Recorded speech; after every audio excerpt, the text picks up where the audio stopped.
En liste d'attente sur Parcoursup, voici comment savoir si tu vas être admis ou non. Il y a un moyen de calculer, enregistre la vidéo en cliquant sur marque-page en bas à droite et abonne-toi. Et n'oublie pas, si tu veux que je rédige les mails de relance, etc., envoie-moi un email. Je peux rédiger 5 mails plus analyse totale de ton dossier. Je te dis ce que tu dois accepter, refuser, accepter avec vœu en attente. Et si tu veux 15 mails, c'est 199. Si tu veux 5 mails, c'est 99. Profites-en, voilà, c'est pas cher. Voici tous les mails que tu peux me demander de rédiger. Ça peut parfois débloquer un dossier ou en tout cas apprendre comment progresser, comment être admis en phase complémentaire. Ça peut être très utile. Souvent, ça met bien pour la phase complémentaire de contacter les formations si tu comptes repostuler en juillet. La première technique est la technique vraiment du combattant, du bourrin. Tous les matins, tu notes ta place dans la liste d'attente. Tu vas voir de combien tu avances chaque jour et ça te permettra tout simplement de savoir combien de jours il te faut avant d'être admis. Tu fais le calcul, quoi. Mais attention, ça évolue pas toujours de la même manière. Il y a des jours où tu vas grimper beaucoup plus vite que d'autres. Donc c'est pas forcément le moyen le plus exact. Deuxième technique, tu vas sur la fiche de la formation et tu vois quelle est la position du dernier candidat à avoir reçu une proposition d'admission. Tu vas voir qu'ici, par exemple, en licence de droit pour Assas, je te montre ça parce que je suis arrivé 7e au barreau, je suis passé par la meilleure école d'avocats de France, l'EFB, c'est 2080.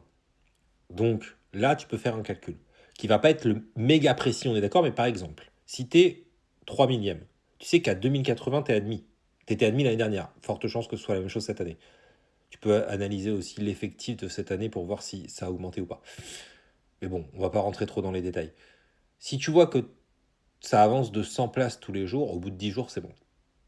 Voilà, le calcul est vite fait. Après, j'insisterai jamais assez. Rédiger des petits mails, ça peut aider à débloquer les situations ou au moins à se faire bien voir pour la phase complémentaire, pour comprendre là où sont tes défauts. Et se faire coacher également. Et bien moi, je propose vraiment un pack avec tout. Je te coach, je te dis ce que tu dois accepter, refuser, accepter avec vœu en attente. Je t'explique également une stratégie complète étape par étape sur ce que tu dois faire et je te rédige 5 mails ou 15. Donc 5 mails et le reste, c'est 99.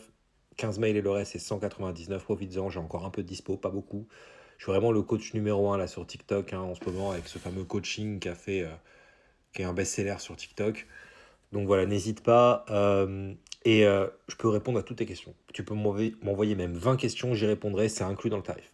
Je précise, tu peux aller voir mes avis sur Superprof, tu pourras aller voir que j'ai que des avis 5 étoiles, statut ambassadeur, il y a mes diplômes vérifiés qui sont ici, donc voilà, n'hésite pas. Je suis passé par l'école normale supérieure de la rue d'Ulm, c'est pour ça que je rédige très bien, voilà, c'est sur mon site, fais un screen. Et surtout, bon courage à tous ceux qui sont refusés en liste d'attente, vous inquiétez pas, il y a encore la phase complémentaire, et surtout, comme je l'expliquais hier en vidéo, c'est pour ça, abonnez-vous vraiment, mais là, sur la semaine du 2 au 9, ça avance très vite. Il y a beaucoup de propositions qui arrivent pendant une semaine. Donc ne vous inquiétez pas si vous n'avez rien. Vraiment, il y a de fortes chances que ça avance ce week-end, que ça avance chaque jour. Activez bien les notifications sur Parcoursup et surtout, il y a toujours la phase complémentaire. Donc vraiment, ne vous inquiétez pas. Pour la phase complémentaire, vous saurez qu'il faut prendre mon coaching qui vous explique surtout au niveau de la liste de vœux qu'il faut faire une liste de vœux intelligente, qu'il ne faut pas rédiger des projets de formation, etc. avec ChatGPT parce que ça, c'est le genre de truc qui gâche votre candidature.